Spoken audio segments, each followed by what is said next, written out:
Welcome to hip-hop dance class with Shelly. See the way I'm walking with one of my arms lower than the other and my foot dragging? Well, that's hip-hop. Oh my God. Oh, that's hip-hop. How do you spell hip-hop? Do you use a hyphen or avoid spacing altogether? In 2022, the Journal of Hip Hop Studies published It's Hip-Hop, Not Hip-Hop. The article detailed hip-hop scholars Dr. Tasha Iglesias and Dr. Travis Harris' pursuit to change the official academic spelling of hip-hop. Their frustrations with institutions miscategorizing hip-hop reflective of current themes within the culture. Hip-hop has done more damage to black and brown people than racism in the last 10 years. Winner in music, a big surprise, Kendrick Lamar. I mean, even now, we are still trying to get people to see that hip hop is more than rap music. Hip means to know, hop is movement. Awareness, movement. Consciousness, and movement, action. I get a lot of questions about it now. They're like, oh, I read your article. And I was like, we wrote that just so that we could address what happened and for people to use it as a tool. So I never thought of it as a thinking piece. It was kind of like, this is to support our friends and our colleagues around the world. Hip-hop is an African diasporic phenomenon, not bound by space and time, and is made of a collective consciousness from global cultures. Hip-hop is a culture. When I grew up in the hood in Richmond, Virginia, like I was born in the 80s, in the 90s, like Richmond was crazy. Because at the time, I was an underground promoter for reggae bands down in San Diego. I was really good at promoting, so underground hip-hop artists started asking if I could help with their shows, helping the artists and coordinate all that. Like Richmond back then is what people associate with like Flint and St. Louis and all that stuff on right now, right? So I grew up in that environment and I didn't call it hip-hop back then. What ended up happening is I started spending a lot more time in the breaking scene, so commercially referred to as breakdancing. That's how it is in the hood, right?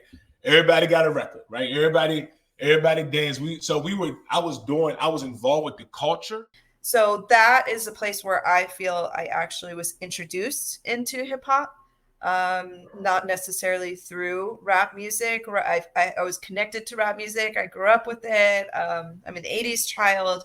But in terms of the actual culture, I would say it was not until I started going to breaking crews, events and jams. Actually, it was in my master's program when I started to actually research and look deeper into what is this thing we call hip hop. Prior to writing my dissertation in 2019, I, Iglesias, did not know how I spell hip-hop was incorrect according to these governing bodies. I became increasingly aware, however, as I received feedback and inquired about the blue squiggly lines underneath the words hip-hop. While hip-hop has existed since the 70s, the culture's entrance into academia began in the early 2000s with the release of the Hip-Hop Studies Reader. But the seeds had already been planted with Trisha Rose's 1994 book, Black Noise, Rap Music and Black Culture in Contemporary America. A few years prior, Howard University hosted the 1991 Cultural Initiatives Hip Hop Conference for its student body, staff, and faculty. The first of its kind, the conference will continue for several years and included official sponsorships from Bad Boy Records and Universal Records. Since the 90s and early 2000s, hip-hop scholars have worked to cement the culture study in academia, which wasn't easy. The very first question is, how many elements are there? But we got the one thing that we all can agree on is that there are 4 elements. Breaking. I'm talking about bare minimum. Bare minimum. See, you see that already, right? Already. The concept of it, we all have very different concepts of what hip hop studies could look like. It doesn't quite exist yet in practice. In academia, I should say. So we first got to give a shout out to Murray Foreman and Mark Anthony Neal. They wrote the Hip Hop Studies Reader in 2000. The first is 3 editions now. The first edition came out in 2004. And so usually in academic fields and disciplines, whenever there's a reader, that's when you have this shift from just being a scattered conversation to a closed, confined conversation where we are setting the standard very clear. This is hip hop studies. I have found articles from educators in the early 1980s. I like how I say that. I'm like early last century. I was born then. Starting to make the connections of the impact of hip hop on their students. So some of the first ones were like librarians or counselors. So that's K through 12. So hip hop studies, straightforward, is the study of hip hop, right? But then that leads us to this question of what is hip hop? And so if we want to begin to peel back the layers, right, and go deeper into understanding this thing we call hip hop, then you need a field, right? Then you need a discipline. You're not seeing actual courses that's focused on hip hop probably until the mid 2010s, I guess, or whatever we refer to that era is. You still do not have bachelor's programs, undergraduate certificate programs that exist. I know the Ohio State is getting ready for a bachelor's program. So I would say, and if you do have classes on it, most of them are focusing on either rap music, so it's like rap pedagogy, lyrical analysis, production of rap music, or entrepreneurship related to rap music. So you're not seeing courses really in academia where hip hop in its entirety is talked about, the history, socio-political context of it. You're not seeing that quite yet. This is the youth. This is the young black youth that's been put through hell, you know what I'm saying? And they have to express themselves. Hip hop was created by kids. Like, they were 8 and 9 years old, living in environments where they didn't have that family. So hip hop for them was family. And so when we look at legacy of a culture and where it came from, and you're like, I love hip hop, then you're saying something about someone's life, right? They struggled. They created things in spaces where there was limited resources or obstacles against everything they wanted to be.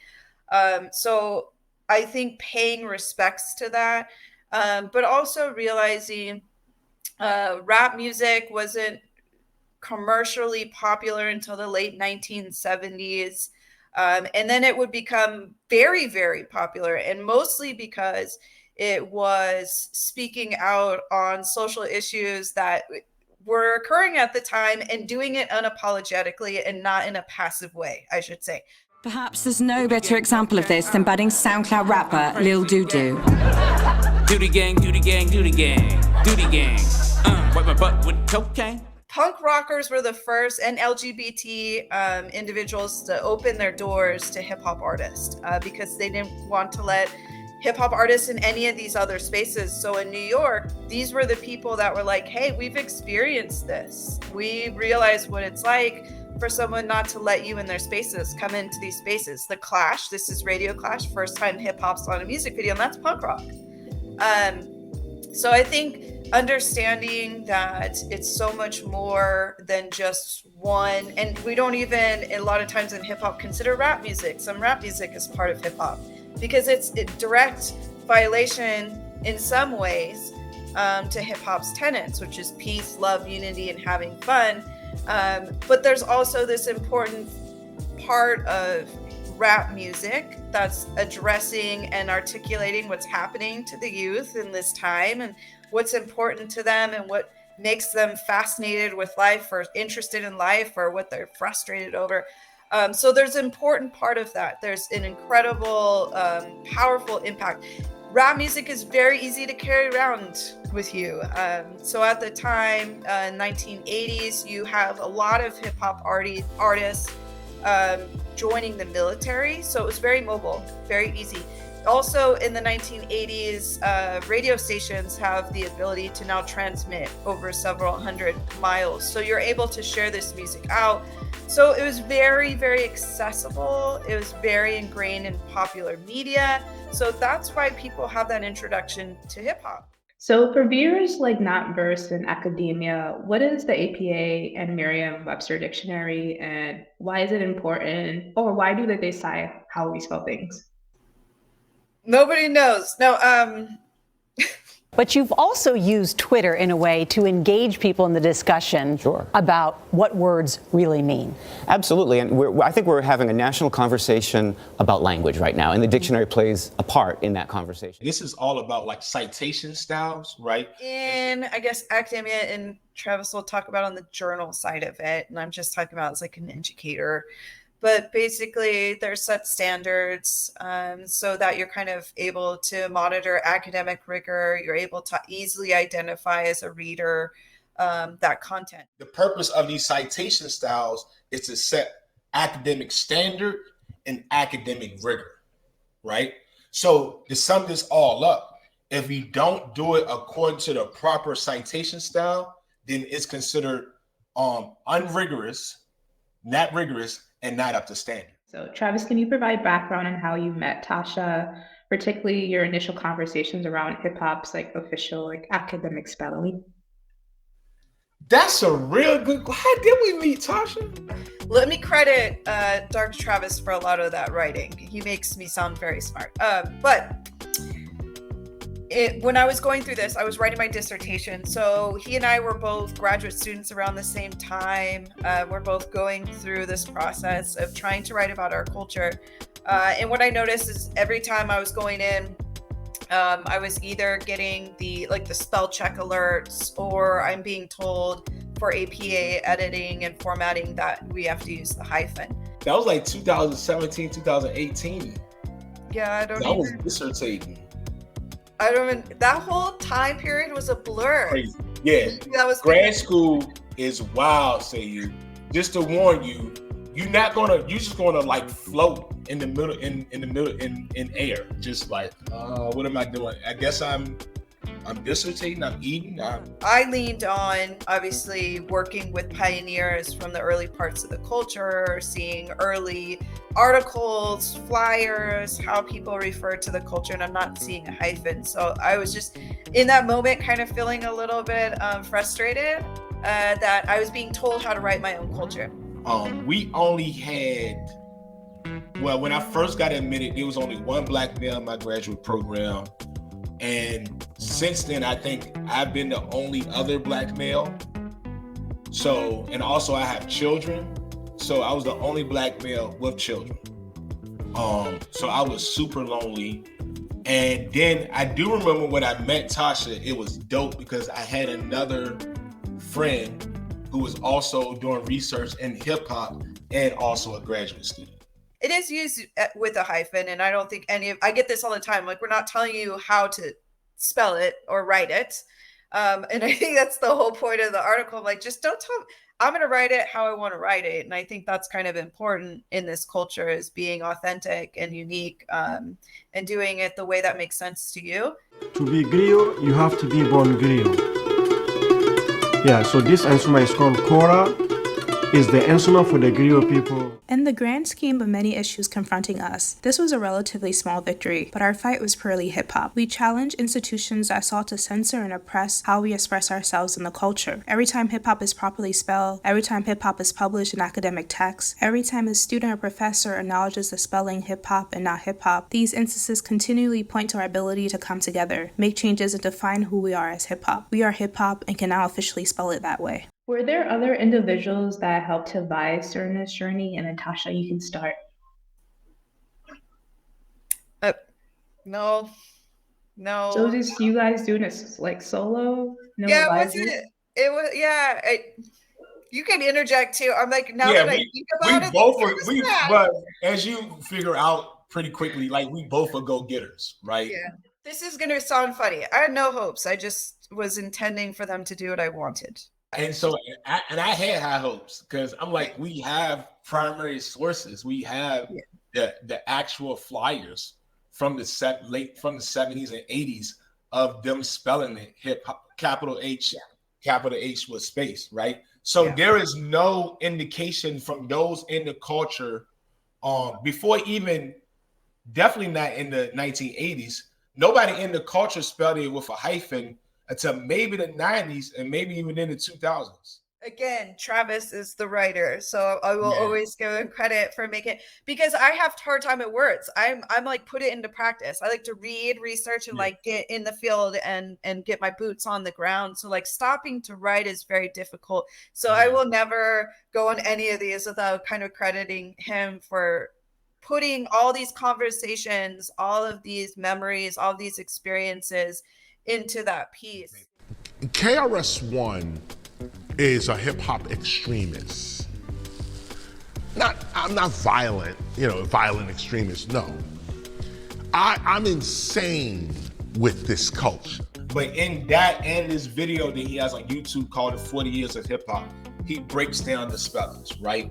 So he has hip hop, hip hop, hip hop. I know y'all can't see the spelling, but he starts off with hip hop being just a product. The other thing I would say for KRS, he is looked to as a pioneer, an OG, a mentor.